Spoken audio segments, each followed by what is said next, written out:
Look, if you're a C-suite leader in the energy, technology, or services sector right now, the ground beneath your revenue architecture is shifting fast. Today, we're dissecting a really critical operational pivot. It's called the decision-enablement framework. The reality is that traditional, relationship-driven sales model we've all relied on for decades, it's fundamentally breaking down. In this briefing, we're going to look at the hard data driving this massive shift and exactly how you need to engineer your response. Let's get right into it. This right here is your new reality. Today's B2B buyers are spending only 17% of their entire purchasing journey actually meeting with your sales reps. 17%. That leaves a massive 83% of their time spent entirely on internal research and technical vetting. The implication of that is absolute. The vast majority of the decision-making process is happening in rooms where your sales team literally isn't invited and where your traditional pitch just cannot reach them. To navigate this, we've structured this briefing into 4 precise areas. First, we're going to examine the threat of this new reality. Second, the financial bleed it causes. Third, the system you have to adopt. And finally, the deployment, which is your engineered execution plan. Let's dive straight into Section 1, the threat and the reality of the rep-free evaluation. Here is a startling number you absolutely need to internalize. 61%. 61% of B2B buyers now actively prefer a completely rep-free evaluation process. They do not want to pitch, they want data. Technical buyers and financial controllers are demanding autonomous, data-centric evaluation. If you make them talk to a rep just to get some basic technical documentation, you're introducing friction. And honestly, you risk getting disqualified during that invisible 83% phase of their journey long before a commercial discussion even begins. The paradigm shift we're seeing is total.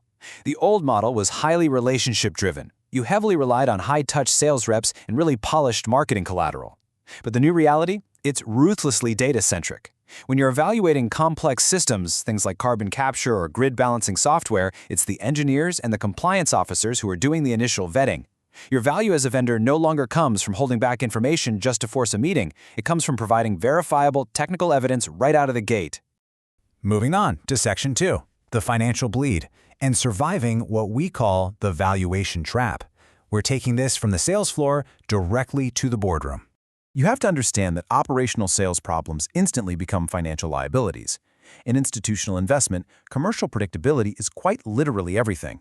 An energy firm with a highly predictable 18-month sales cycle represents a significantly lower risk profile than a competitor with an unpredictable 24-month cycle, even if that competitor has slight technical advantages. Unpredictable, inconsistent sales cycles inflate your weighted average cost of capital. Nonlinear revenue simply makes financing more expensive, and it degrades your overall enterprise value. Identifying exactly where this friction originates is absolutely crucial. When you equip your team with generic collateral, the business outcome is almost always a no decision. It's incredibly high risk. The buyer might actually see the need, but they just lack the concrete data to overcome their own internal risk aversion. Now, if you pivot to feature-led pitches, you're looking at margin compression. But when you provide true decision enablement, you give the buyer what they need to generate internal consensus. That results in accelerated ROI and a very low risk of failure. Just to ground this risk in absolute reality, think about this documented example.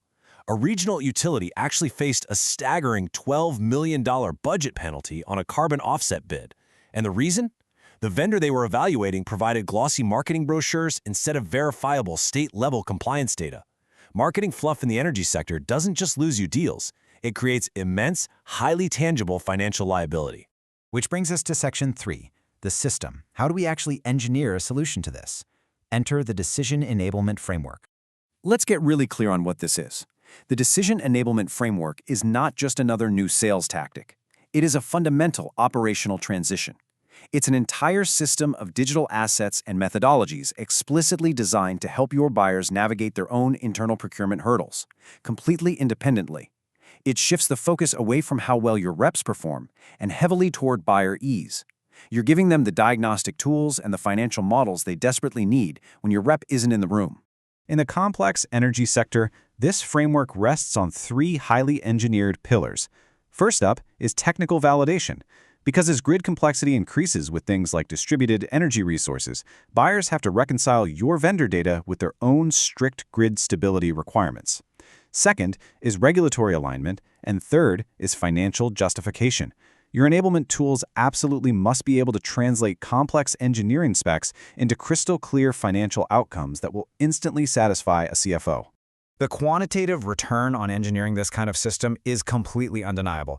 Firms that provide high-utility digital tools, we're talking precise ROI calculators and rigorous compliance mappings, they are 2.8 times more likely to secure high-value, low-regret deal closures. You are quite literally equipping your buyer's internal champion with everything they need to sell the deal to their own board for you. So how do we build this? Let's move into our final section, the deployment. This is all about engineering your execution plan. A massive component of deploying this is treating regulation not as some tedious afterthought, but as a core product feature.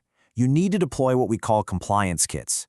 By proactively mapping your solutions directly to key legislation, whether that's NERC-CIP standards for grid security, the U.S. Inflation Reduction Act, or the EU Green Deal, you allow your internal champions to completely bypass the legal and compliance bottlenecks that normally stall energy contracts for 6 to 12 months.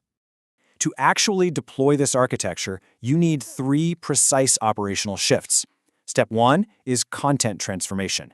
You have to aggressively replace qualitative marketing descriptors with hard, quantitative data. Step 2 is diagnostic development. You need to build those self-service calculators for ROI and technical compatibility. And step 3 is sales reskilling. This is a massive organizational shift. You have to train your reps to facilitate the buyer's internal process rather than just pitching at them. Now, this naturally leads to the most common objection we hear in the boardroom. Does a preference for rep-free evaluation make the sales team redundant?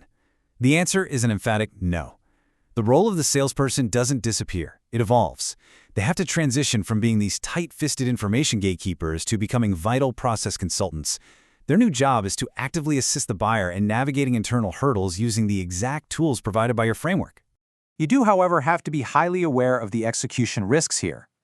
Number 1 is data accuracy.